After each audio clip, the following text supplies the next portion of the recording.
Hello ladies and gentlemen, I'm back with a brand new video, and today we're going to be taking a look at the Solo Sikoa Top Picks Elite Series figure.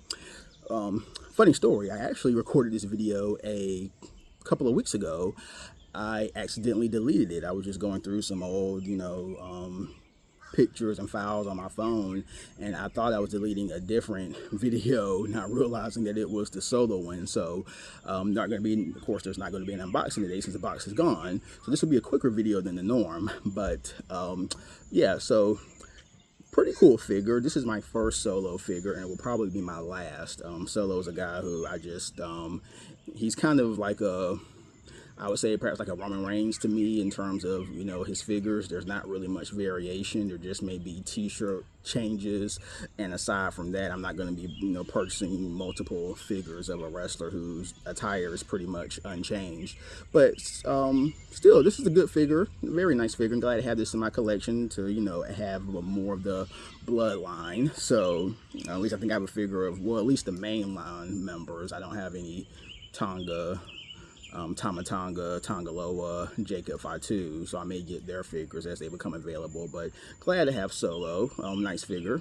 I like this hood. Now this hood, he does not really wear it anymore, and this figure is, I think, modeled after his his 2000 late 2022 through 2020. Well, when did Solo come onto the main roster? Solo came in 2022, I think, because he debuted at the Clash of the Castle. So, but anyway, this is his, he used to come with the towel on his head, and I actually like this. It just gives him kind of a more harder edge look. And if you remember his NXT run, he was actually, I think his moniker was he was the Street King or Street Fighter or something like that. So he had a tougher edge to him, and very good figure though. I mean, head scan is on point. This looks exactly like Solo, from the just the expression through the facial, the hair, the eyes, and the hair. You have that mohawk, the blonde mohawk with the fade on the side. Just very good figure. The tattoo work, always on point with the Elite series. You have of course the Samoan spike. His thumb is in that position. The We the One shirt, and then the rest of the figure just very, very well done. I cannot say. Actually, they were the Street Champion. That's what he was called, Street Champion. That was his moniker when he first came on the scene. And yeah, pretty solid figure. And again, glad to add this to the collection. But again, fall into that category of guys that I'm not going to be getting a ton of figures of, because there's not just going to be a lot of real variation in his ring attire, since he pretty much wears the same thing all the time. So hope you like that. And as far as Solo goes, he is a really interesting bless me, really interesting guy. And I was listening to a podcast earlier this week, and it was a perfect example of his career. He is probably the most over or the most pushed loser in WWE, and I say that because Solo rarely comes out of his major programs on top. He loses consistently. He's lost, I believe, or has taken the pinfall in nearly every PLE major match pay-per-view he's had. On SmackDown, he rarely loses, he rarely wins, he rarely comes across looking strong. He always has to be bailed out.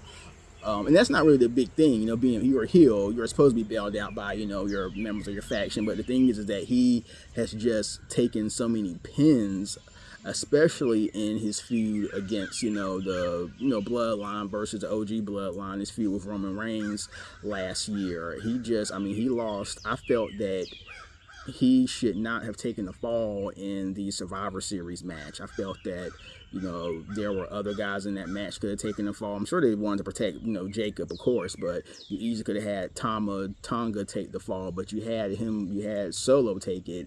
Then a couple of months later, in the Bloodline Tribal Combat match on the Netflix premiere, again he loses to Roman Reigns. So it's like he has just lost. He lost multiple times to Cody Rhodes on PLE's pay-per-view. He has just lost so much that he has very little credibility to me as a main event guy. I do not ever see him holding the major belt. I just don't see that happening. I see Jacob becoming, world champion before I see Solo.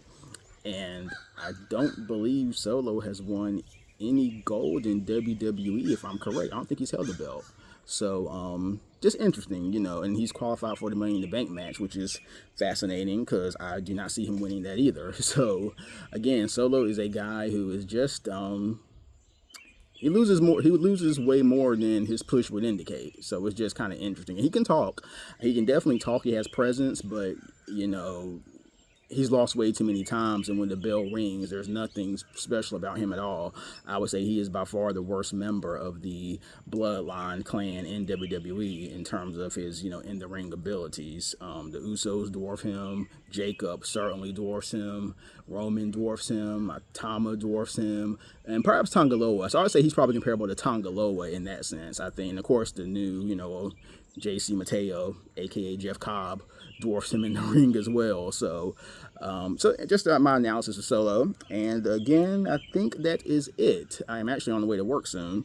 I'm going in late today. This is, of course, this is my closing day, so I go in a little later than I normally do. So just wanted to get this out here. And again, thank you all for your support. Thank you for your comments, the likes.